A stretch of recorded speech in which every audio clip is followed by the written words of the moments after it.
Hello, you wonderful people, and welcome to another episode of Not Too Comic Book. This being a show where I talk about TV shows that are adaptations of comic books. For today's episode, I'm going to talk about Tower of God, Episode 7. A lot of interesting things went down in this episode, so let's break it down. Well, first and foremost, we get that opening with the all the different princesses, which I thought was kind of interesting.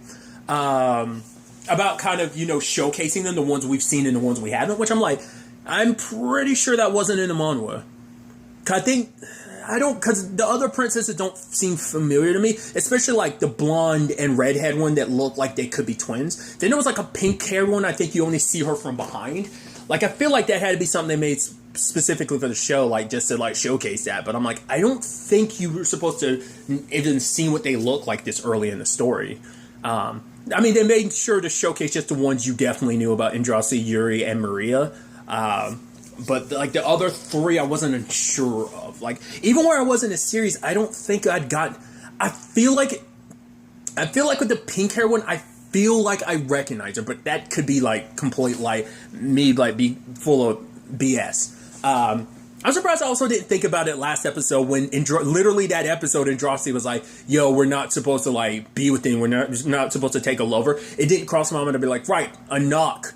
Ended up having a child, so it makes sense. Right, she kind of crossed the line. That's why the sister supposedly came and killed her.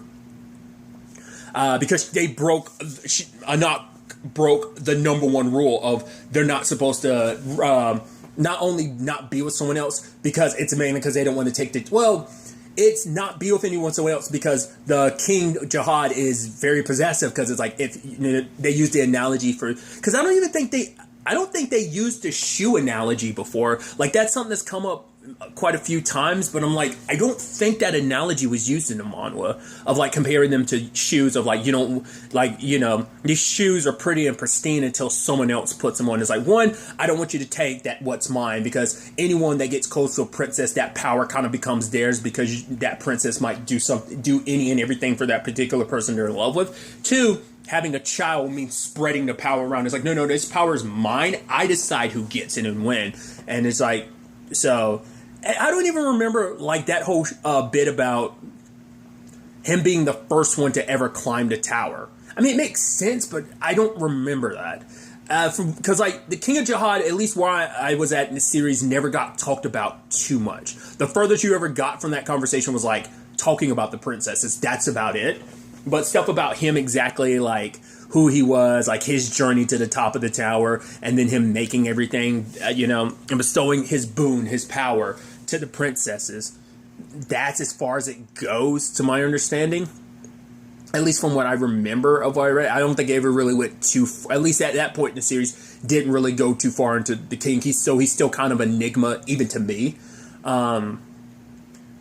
But throughout all this conversation, Andraste and Anak's fight intensifies, because, from Andraste's standpoint, it's like, your mom broke the rules. It's literally one of the rules of not to do anything, and she had you. So, but obviously Andraste's also like, oh, my hardships. It's like, you came from, I think for her, it's like, you came from a position where it's like, you didn't have to fight and prove yourself to get those powers. You got those powers just by being born.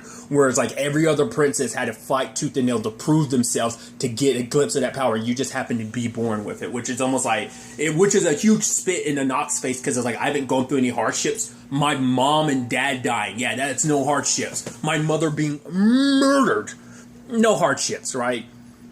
But I do love that even though we have this serious tone, in very anime style, it is immediately, the seriousness of it is immediately gotten rid of when Andraste's almost falling off, and she's like, no, don't let me fall or I could potentially die. She's like, my only niece, and then Anak's like, I have many other aunts. And it just turns into this silly thing of her pinching and squeezing her hand. I'm like, I love it. Both of them falling down below, not dying, but getting severely hurt. So that was interesting.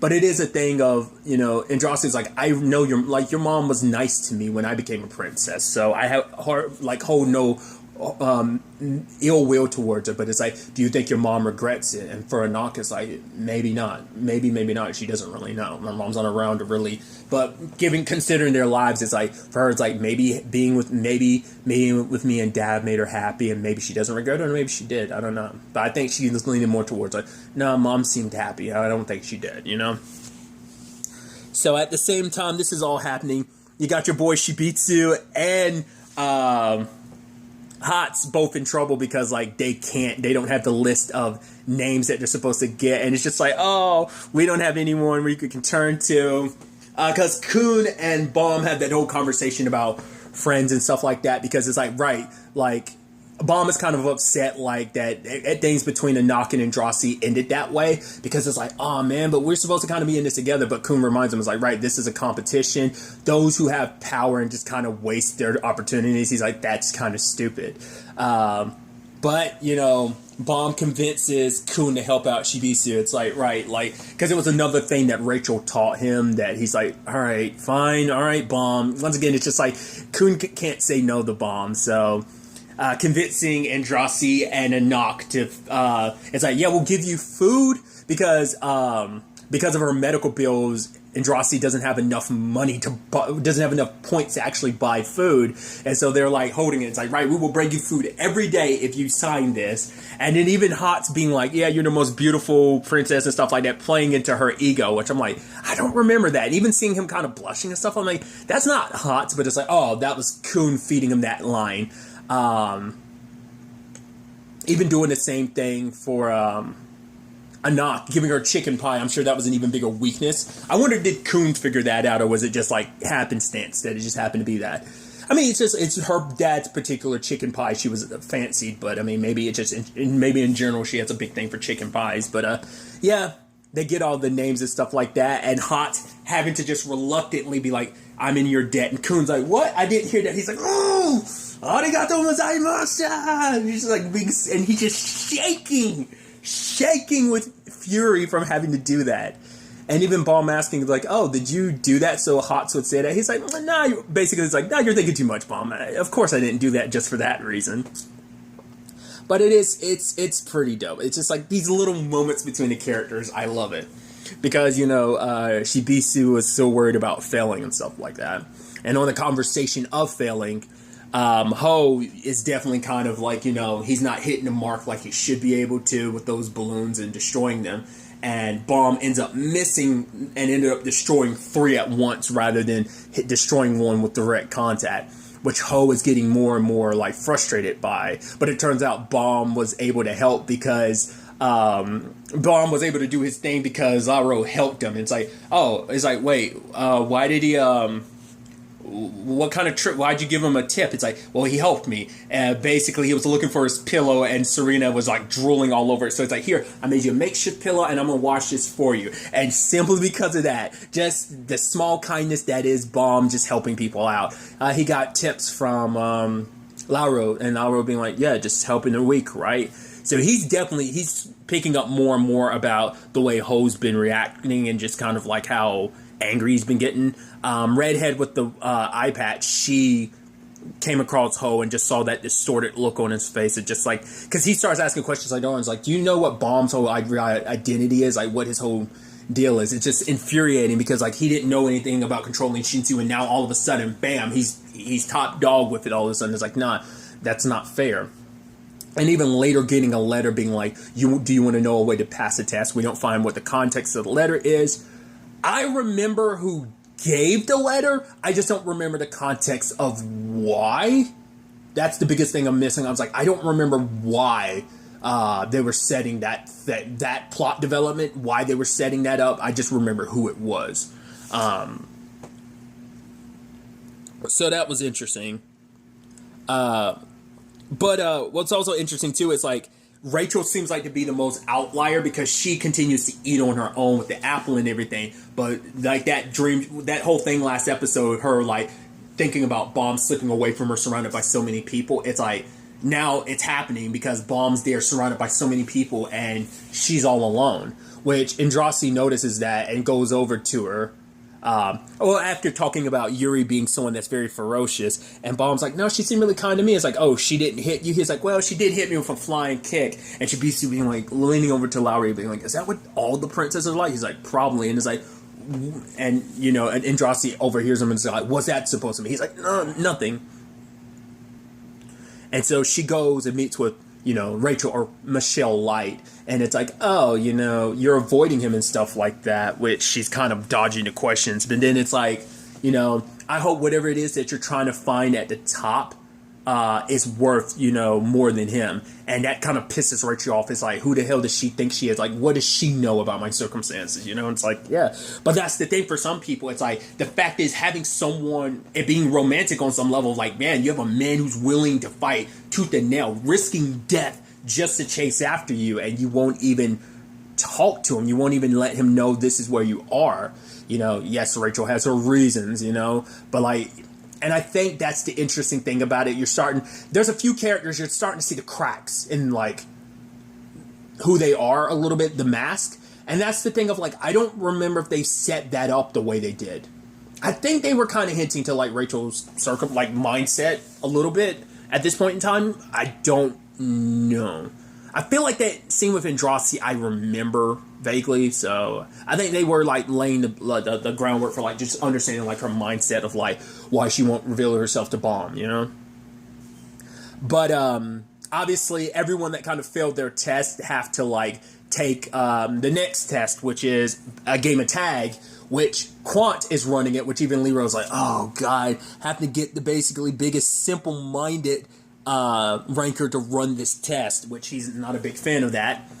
But Rock, as well as the other dude from Rachel and Andraste's team, don't have to take the test because they pass, and he's just gloating. And Kun, as well as Serena, don't like it. He's just like, oh, that's so annoying.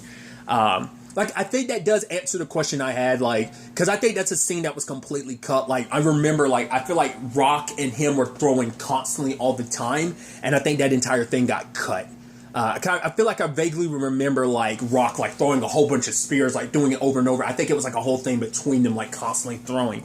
And I think that just got completely cut, or at the very least, heavily reduced to only, he passed, and just leave it at that. I feel like there was more to it, because he had to try over and over again. Because I think they haven't really showcased the stature between them, because, Rock, even as massive as he is, next to home dude, he looks minuscule. He's, the giant next to him is, almost, probably, a time and a half bigger than him.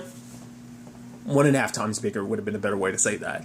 But now, once again, it's a game of tag, and they've been split between different teams and stuff like that. Bomb and Kun sadly aren't on the same team. And obviously, Bisu, who is the bait, talks about that. It's right, if they don't get enough points, Bomb will fail. Which Kun's yeah, that's just the way these things work. But Kun's accounted for that. I think, if I remember correctly, Kun is the man with the plan and everything, but sadly you also have to deal with the fact that you're going up against, because even Leroy was because basically he has such a short temper that, because they almost got him, he got so pissed, he's I'm getting serious. They do limit how much Shinsu he can use, because as a ranker he'd have a super unfair advantage. It's we're supposed to make this at least somewhat winnable, so he's limited but he still has enough skills to just do his thing, obviously making, even though Anak is tough, even she's kind of made, seeing her skills pale in comparison, because he grabs Green April and just, drags her like it's nothing. But also, he's just so pissed at Shibisu and them, just oh, how dare you? And it's you're supposed to be in a minute. Once again, just showing you why he's the simple-minded guy that he is. But, I don't remember all the developments for this, I don't remember all the developments for the tag game. I remember, I think, parts of what Kun's got planned out, at least the end result, what that's supposed to be. I think this is where everything with Ho steps up. It could be the next thing, because I know there's a pretty big test thing coming up that's the end of this arc, or at least was the end of season 1 in the comic, was that whole final ordeal, but I don't know if that was when everything went down, or whether it's during this game of tag. I don't remember. I don't know. Just a lot of stuff to keep in mind as we go forward with this.